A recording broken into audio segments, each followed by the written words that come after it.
Okay, you guys, I am so excited. It has been forever, but here is Britt Stewart back again. It's so good to see you. It's so good to see you too. I know we have not spoken in this platform in like a couple years, right? Well, I was trying to think, when did you come in last 2020? I might have. Okay, yes, you did. Okay, this is Yes, what I happened. did. So, like, let's backtrack on this. I You when did. you did, because now that I'm thinking about this, so you came on To the Point in 2018, Mhm. and then you came on To the Point in 2020, and we had talked. This is so funny that now that I'm thinking about this, we talked a lot about what it was like missing the season of Dancing with the Stars, season 28, and how you pivoted, Mhm. which kind of was a theme for 2020 for all of us. But then you returned to Dancing with the Stars, but this time as a pro, which is amazing. And I sent along a million texts because no one was more excited than me, I have to say. No, everyone was really excited for you. But I have a big question on this because obviously you had done other things during season 28. Season 29 rolls around. When did you kind of hear that maybe you were in consideration for season 29? I received, let's see, I actually had a little phone call with Andrew Linares, the one of the executive producers, um, like midsummer. And that was, I was like, okay, it was just a kind of a checking in, like, how's your year been? And it could have gone very much two different ways. It could have been, I've just been part of the family for a while, and we're just a family, like I said, and just a casual check-in. Or it could have been like, hey, what are you doing? Maybe a season is coming up. Are you interested? Like a feeler. It's always like a feeler phone call, maybe. Yes. And so I was like, okay, this could be an option for this season. And but I feel like after you've been in the entertainment industry for a while, it's hard to like get your hopes up after one conversation. And so I really tried to like manage my feelings around it. And then I remember in August, I received a text message from Dina Katz, one of the other executive producers, and she said, "Are you available for a Zoom meeting with Andrew and I later today?" And I think it was like at 5 p.m. and she had texted me at noon. I was like, yes, of course. But then I had to wait like 5 hours. I had to wait No. so long. And, I was like, texting some of my friends. I was like, I have a meeting. And all my friends were like, Britt, it has to be Has to good. be Like this. they will not have a Zoom meeting with you if it's not good news. But I mean, still, my anxiety was like through the roof. I couldn't even sit in the house because it was still like middle of pandemic, so there was nowhere to go. And Right. so I was just like taking, like Grab a taking, cat. yes, grab a cat. Okay, no comfort there because we know cats. And like took a neighborhood walk, and then I settled, and then I found out, and I started crying. I told my mom. I was thrilled. That's amazing because a lot of us were really rooting for this to happen. And I know there was the uh someone put a petition out there. Yep. I mean, it Yes, was great. I I know, know. just saying, like, let's make this happen. You have someone right in front of you who is perfect for the role. So I'm so glad that they put a spotlight on your talent even further than it already has been. So it was amazing.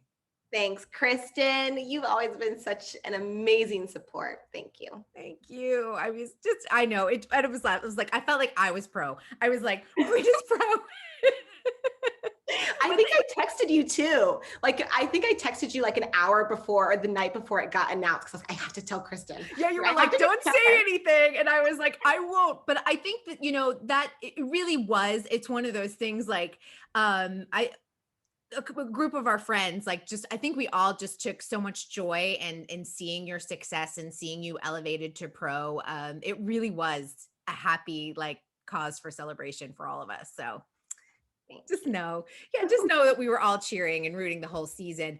But I think that this also, and I know you and I have worked together on Dizzy Feet Foundation, which became American Dance Movement, and you've really had a real thought in wanting to mentor and inspire. And I feel like the foundation was already laid there, but there's been new steps. And I think, being the first Black female pro on Dancing with the Stars probably even let those roots blossom. And now we have Share the Movement. So I want to talk a lot about this because how it came about. I know you've been working on this behind the scenes during the pandemic.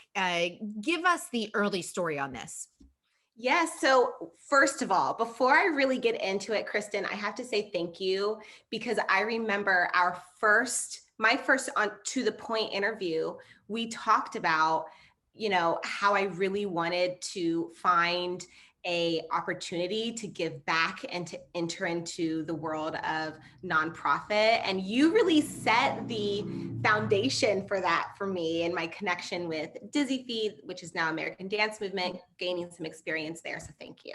I really feel like I've manifested so much in this space with you that it's, maybe we need to check in every year and just go, okay, what are we manifesting this year? We in that studio, I'll tell you, the To the Point studio was pretty magical. Like, especially, you and I feel like Pro doing the nonprofit, Eliana Walmsley winding up in Radio City, Teddy Coffee winding up on tour with Christina Aguilera. I'm like, I love it.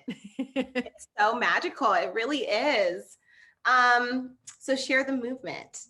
I am so excited about it. I really feel like in 2020, it was the perfect, when you just feel like it's the right time, it's the right place, this is meant for you, and everything is just kind of coming together in one beautiful, I don't even know the word to use, but just beautiful opportunity. Mm-hmm. So I was actually reached out to by a group of people who had this idea and knew that they wanted to create an impact, and specifically in the space of diversity in dance. And when they reached out to me at that point, they were just having community calls, dance community calls with studio owners, dance teachers, specifically within the BIPOC community, mm-hmm. and just talking about, how people see the industry and how they see diversity in it. And so it was just very open conversations. And I joined a conversation, and immediately afterwards, I called them and I was like, sign me up. This is something that I really want to be a part of. And I think at that point when they had called me, I already knew that I was a pro on Dancing with the Stars, but I couldn't tell them yet. And it was just like perfect timing, starting this movement about diversity in dance, but then also being the first Black female pro on Dancing with the Stars all at the same time. And it was just, the most magical thing ever. So since then, we've been creating our nonprofit organization, and everything has been done over Zoom. We have not once met in person, and we just really had this aha moment when we launched, and we're like, wait, we have never had a board meeting in person. This has only been done online, through text, through calls, through Zooms, and it just is it's so 2020, 2021. But it's fantastic that we have technology and that we're able to do that. So who are we? Share the Movement. Our mission is to increase diversity in the professional dance industry, mm-hmm. by providing financial, educational, and inspirational support to young BIPOC dancers. And that is our big mission. And really for us, it is creating diversity, increasing it, celebrating it in the dance space, but at a foundational level, starting with kids that need more access, and access turns into opportunity. I love that, because I know how this has been such a personal mission for you for so many years. And I think a lot of people don't realize that there's a lot of inequities when it comes to like the competition convention level. So expensive. You just go and check out any of the pricing of what it costs to just enter a solo, a group, a duo, a studio, then take the classes. That right then and there, oftentimes that creates inequities within the dance community. Mm-hmm. And I know that you guys are offering scholarships. How are you raising money? How can people get involved so far? Yes. So yes, we are accepting donations, and all of our donations right now are going to our summer scholarships. So our goal is to provide full funding for BIPOC dancers this summer. And we've partnered with 3 summer dance programs. So we've partnered with Point Park, their summer program, with the University of North Carolina. They have a contemporary and ballet intensive, and then also a Broadway and commercial lab. And then with Joffrey, their New York jazz and commercial intensive as well. And our really, we have committed to scholarshiping 2 kids per program, but then we've also opened it up to, if anybody wants, well, anybody within the BIPOC community wants a scholarship, they can apply on our website, and we will be offering a limited amount of scholarships to other programs as well. And so all donations will be going to that this summer. And we have really exciting plans for our full program, which will be launching in 2022. That is so exciting. How has the response been so far? The response has been wonderful. It really has been. There are already people in the community, dance educators, dance studios, professional dancers that want to get involved. We have a really, we call it our Share the Movement community of professional dancers and educators that we love so much. Gabby Diaz, Dominique Kelly, let's see. Oh, Coco Iwaski is on our community out as well. And we have 12 right now, and we already have so many people reaching out, just wanting to get involved. And our community, that's part of, our inspiration and our mission. They will be mentors to the kids that we scholarship. We will also be offering free community classes to studios for dance history, giving them access to forms of dance that they might not have access to. Also, just communities that need more access and opportunity will be offering free dance classes for that as well. And we just have so many big dreams, and we're just so excited to do the work. It's already been so rewarding, and I feel like we haven't even started yet. Oh, I love that. And I love hearing dance history because you have to know who comes before you. So many of the styles that we all love are rooted in Black culture, and they have been co-opted a lot of times. And we really need to get back to the foundation of who started it, where it came from, and who we need to credit. And I think that all of Black Lives Matters. I think a lot of the dance community really starting a dialogue in what's been happening. I feel like we're starting to see the spark of all of that, and really going back and not just saying this is my style or this is it. I'm even seeing on TikTok people are saying you have to credit the people who are creating these dances. Yes, absolutely. And so that's definitely an initiative and something that's very important to us as well. And you are right. There are so many dance styles that are rooted in Black and brown cultures. And we want to be able to share that with everybody, just because a lot of people don't know. Even Foxtrot was found in Black culture. Mhm. And I actually learned and I'm still learning as well. That's also something that's been very rewarding to be a part of this organization, is that we are, as a board, we are also undergoing EDI training, so that we are constantly learning. We also, we are very sensitive that being an organization that celebrates and promotes diversity, we are also clear that we don't know everything, and that we are still learning, and that this is always a constant process. And I actually just learned the other day that Balanchine really was inspired by Josephine Baker's Mhm.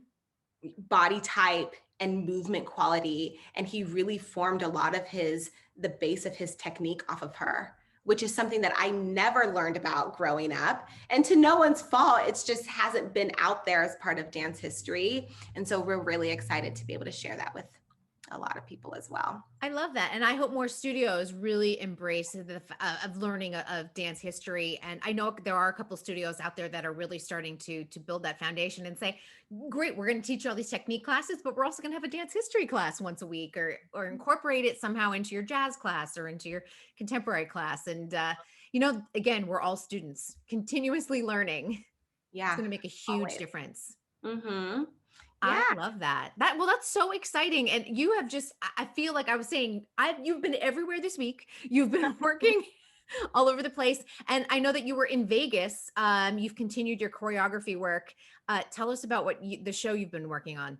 Yes, I've been working with No Ceilings Productions. They are a group of amazing guys. Actually, Dennis, who used to be on Troop on Dancing with the Stars, he's one of the owners of the company. And they have created a show called Mayfair, and it's in the Bellagio in Vegas. They actually opened in January of 2020, which was amazing timing. They're like, no. I know. It's like a speakeasy supper club vibe. And it's really, you can have a full night. You can go there starting at 5 p.m., eat dinner. And then, well, back in 2020, before things shut down, it would then turn into a nightclub after the dinner service was done. And so they created this really amazing show. And then when everything shut down, everything really shut down. And it was in last May that I went and worked with them for the first time to recreate how the show would exist within COVID protocols. Just kind of condensing and modifying a lot of the show that was already there. And then I was just recently there this week to set some new pieces for the, let's call it the reopening with looser COVID protocols, which is very exciting. The dancers and the singers and the band are just so excited. And of course, the boys at No Ceilings, they're just so excited to be able to continue to create within the space, but a little bit different. So Right. It's been really cool. It's really nice to see things opening up again. I know that Vegas is a little bit more open than we are here in California. But I've heard that they're very busy, which is exciting that at least the crowds are coming back, and hopefully people are going back and supporting all of the shows. I know Cirque du Soleil is coming back for 4th of July. So we're all moving in the right direction. Yes, absolutely. So if you're in Vegas, go check out the Mayfair. I guess now, what's funny is I haven't seen it yet. You need to go. I need to go because I think now the majority of the show is my choreography, which is really kind of cool. So yeah, I have to go and support. I know you'd also done some work on cruise ships before this crazy pandemic. Have you heard anything? Because I know some of the ships are going to start going out June, July. Are you doing any work with any of them right now? As of now, no. I know that the show that or the shows that I worked on before everything shut down, I think that the ship, because it was a brand new ship and it was being built while I was in Italy creating the shows. And I think they went out for like a month, maybe 2, and then it got shut down. So, and then the last thing that I had heard is they had started to reboot stuff up at the end of last year, and then the wave hit, and then everything shut back down. So I haven't heard anything quite yet about the shows that we worked on, but fingers crossed it'll go back. Fingers crossed they'll return. And cruise ships are another one now that's like they're starting to go out overseas. They're not back here in the US. I do know that they're not allowed to dock here. So in due time, hopefully. I know that we have to talk just very briefly. I know you're probably looking forward to season 30 of Dancing with the Stars. Fingers crossed, right? Crossed. I know. We had a couple of questions from some of the Dancing with the Stars fans, and I wanted to make sure I got those answered because there's a couple of really good ones in here that I loved, and I thought they were really smart. So Valerie had this question, and she wanted to ask if there was anything that you would do differently or change if you return as a pro for next season, because we always learn good things that we did and some things that maybe we needed to improve. Yeah. Ooh, that is a good one. Mhm. You know, it's so interesting. Okay, can I tell you something cute that Johnny said that I should do for next season?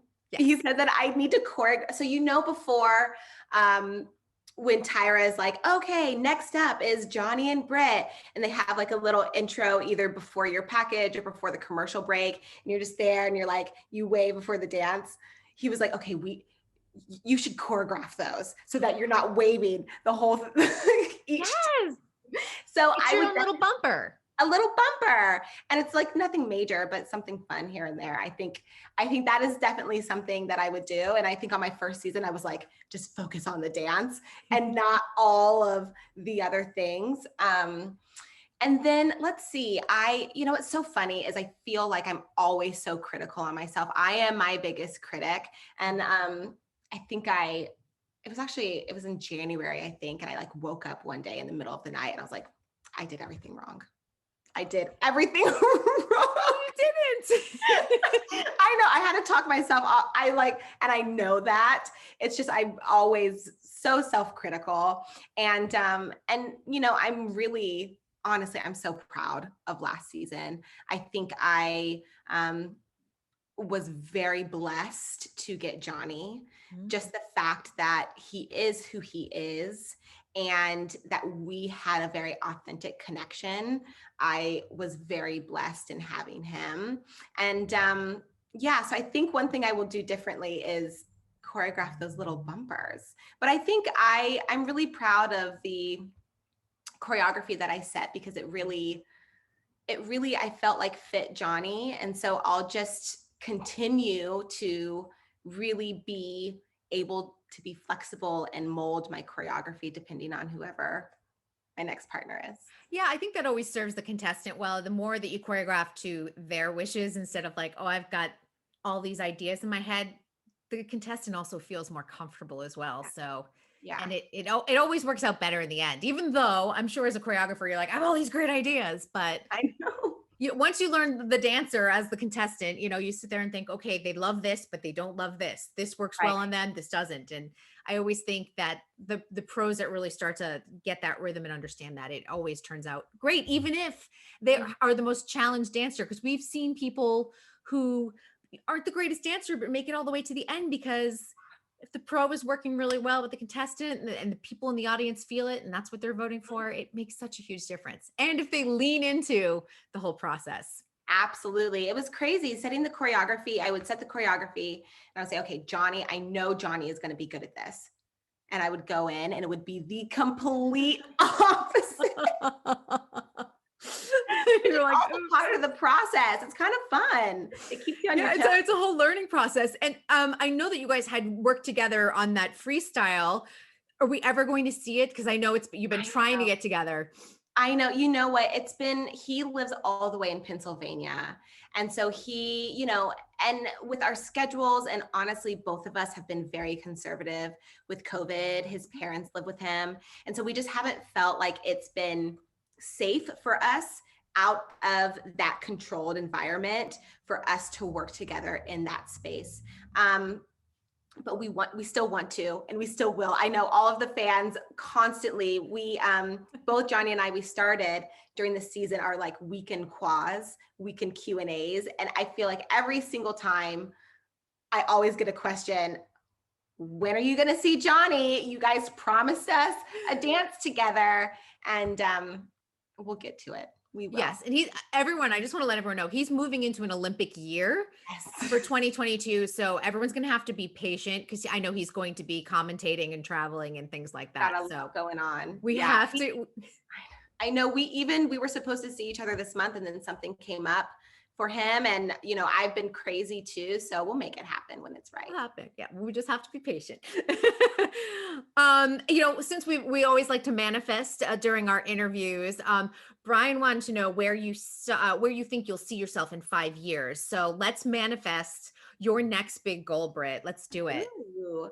Okay, well, in 5 years, I will definitely have a mirror ball. Yes. Definitely. Yes. It will be had. I'm going to put it out there. It will go on your shelf nicely, like right over there. Yes. By that plant. Right there. Yep. When you do your Um, interviews. yes, that. And then, I mean, Kristyn, you know this about me. I am always looking to have this like limitless existence. I guess we'll just say that. So I will have that. Share the Movement will be very successful, and we will be providing funding and inspiration and education for the BIPOC community. And also too, I really want to go into the space more of acting and choreography and maybe even hosting too. So I really want to start to broaden and take the experience and everything that I have formed over my dance career since I was 15 and now turning 32 this year. I'm really, and I can feel it. I can feel the shift happening for me. In every aspect of my life. So I guess I have a lot of, who asked this question? Brian? Brian did, yeah. Brian, I have a lot of goals in 5 years. So wish me luck. I know, but you always manifest them. They always happen. So we can be looking back on this going, oh yeah, that was 2021. Incredible. And I just have to ask, are you following the whole Tom Bergeron saga and what he's been tweeting out?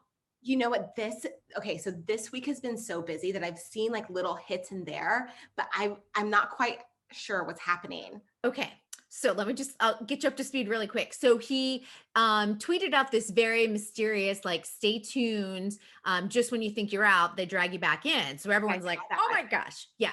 And so everyone's like, he's come back to Dancing with the Stars. And I said, Tyra's already been announced to come back for this season. And there would be a lot of contracts to mix around. It's a lot of work. If anyone knows, Hollywood contracts are complex.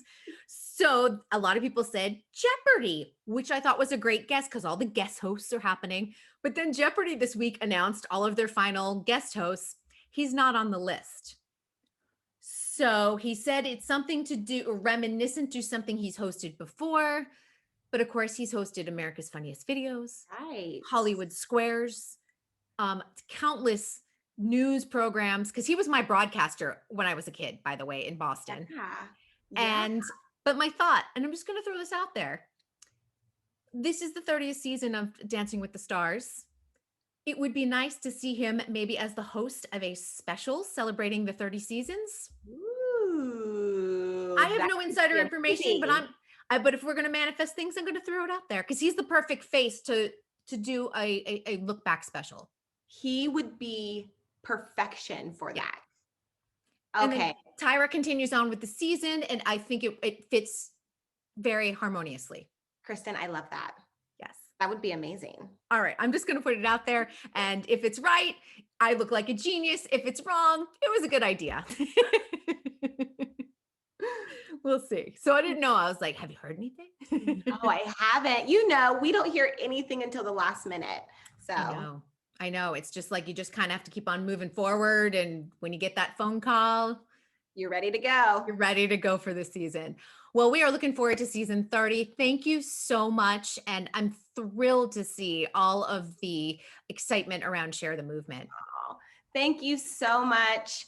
Like I said earlier, yes, we are accepting donations. Also, if you are a dance educator, studio owner, program teacher, owner, or a student within the BIPOC family, you can apply for scholarships on our website. They're live. And if you're just interested in getting involved, you can sign up for our newsletter, our mailing list, and we would just love your support. And is that sharethemovement.org? It's sharethemovementnow.org. Okay, perfect. Sharethemovementnow.org. Perfect. Yes. Thanks so much, Britt. Thank you.